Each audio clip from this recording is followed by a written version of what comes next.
akan mempresentasikan mengenai siklus manajemen sumber daya manusia dan pengkajian.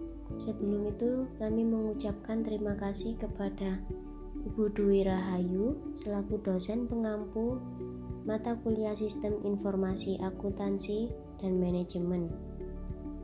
Sebelum memulai presentasi, perkenalkan, nama saya Maya Adila Islamiyah dengan NIM 202010300102 dan rekan saya. Perkenalkan, nama saya Natasha Sabila dengan NIM 2020103096. Pendahuluan.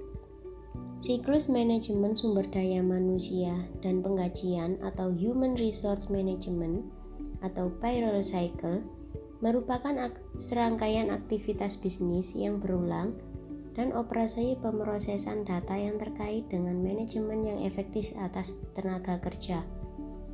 Keberhasilan sebuah organisasi bergantung pada pegawai yang memiliki kemampuan dan motivasi yang mempengaruhi kualitas dari barang serta jasa profesional yang diberikan kepada pelanggan. Para pegawai adalah pemicu biaya utama yang kualitas pekerjanya mempengaruhi produktivitas secara keseluruhan maupun tingkat cacat produk.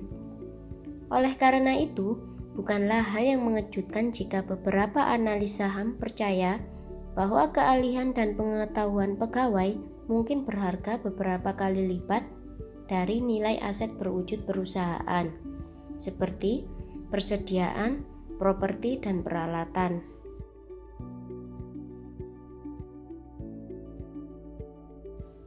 Tinjauan dan kebutuhan informasi. Database induk manajemen sumber daya manusia atau pengkajian menyediakan beberapa informasi yang dibutuhkan oleh manajer. Akses terhadap database yang dibagikan juga memungkinkan para pegawai untuk belajar dari kolega-kolega yang tersebar secara geografis yang telah memiliki pengalaman sebelumnya dalam mengatasi suatu masalah tertentu. Untuk menggunakan pengetahuan dan kemampuan para pegawai secara lebih efektif, banyak organisasi berinvestasi pada sistem manajemen pengetahuan.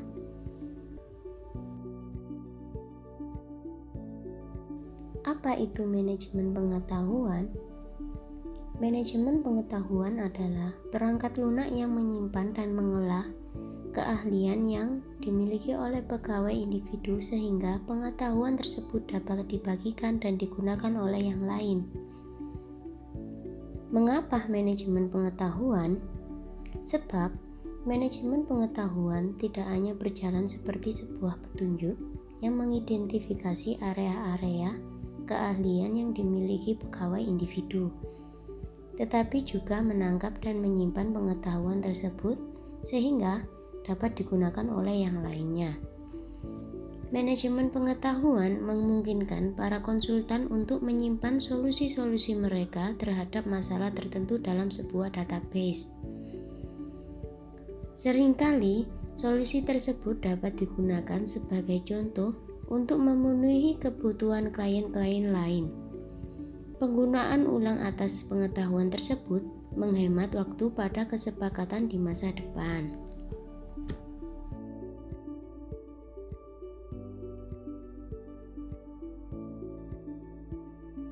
Tiga fungsi dasar dari sistem informasi akuntansi pada siklus sumber daya manusia dan pengkajian.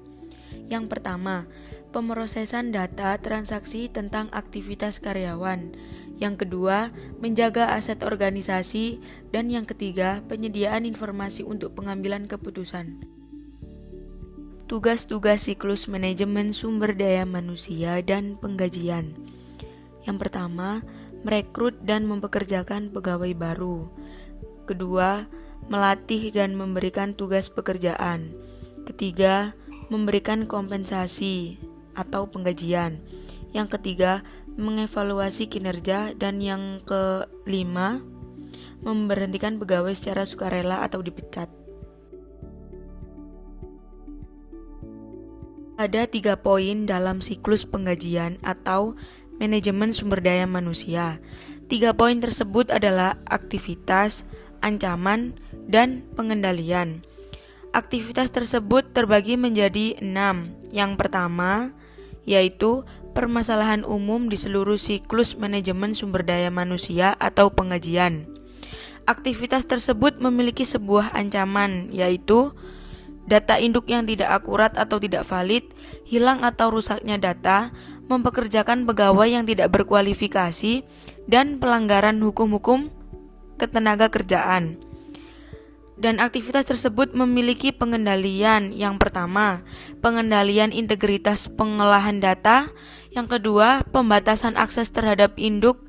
Yang ketiga, backup dan prosedur pemulihan bencana.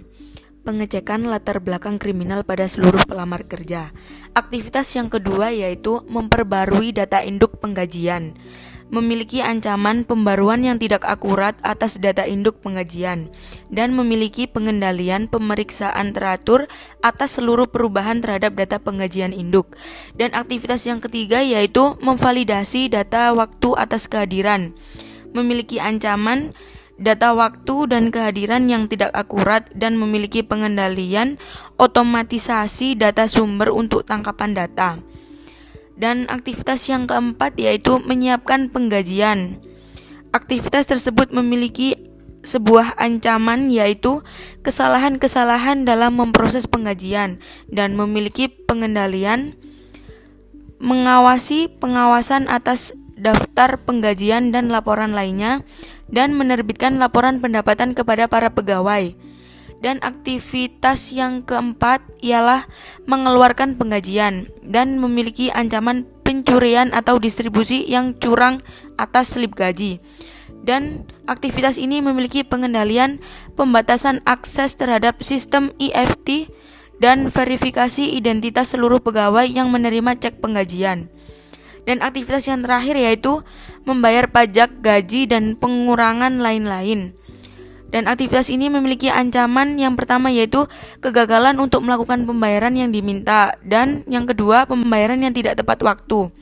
Dan aktivitas ini memiliki pengendalian konfigurasi sistem untuk melakukan pembayaran yang diminta menggunakan instruksi terkini dari IRS dan pemeriksaan pegawai atas laporan pendapatan.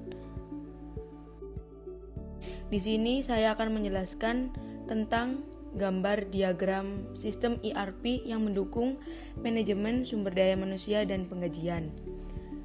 Dari gambar 2.1 menunjukkan bahwa seluruh aktivitas siklus manajemen sumber daya manusia atau penggajian bergantung pada database terintegrasi yang memuat informasi mengenai pegawai.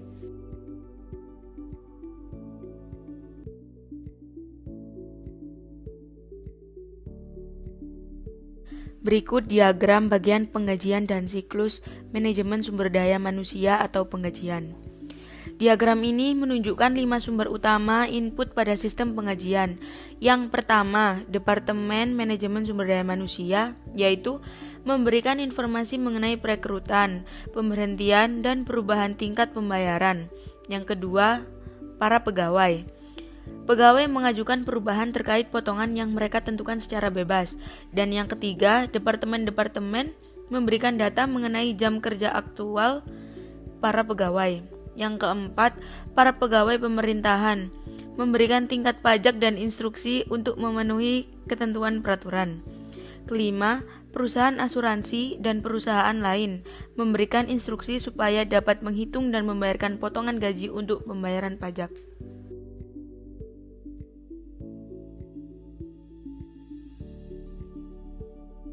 Sekian presentasi dari kelompok kami. Terima kasih. Wassalamualaikum warahmatullahi wabarakatuh.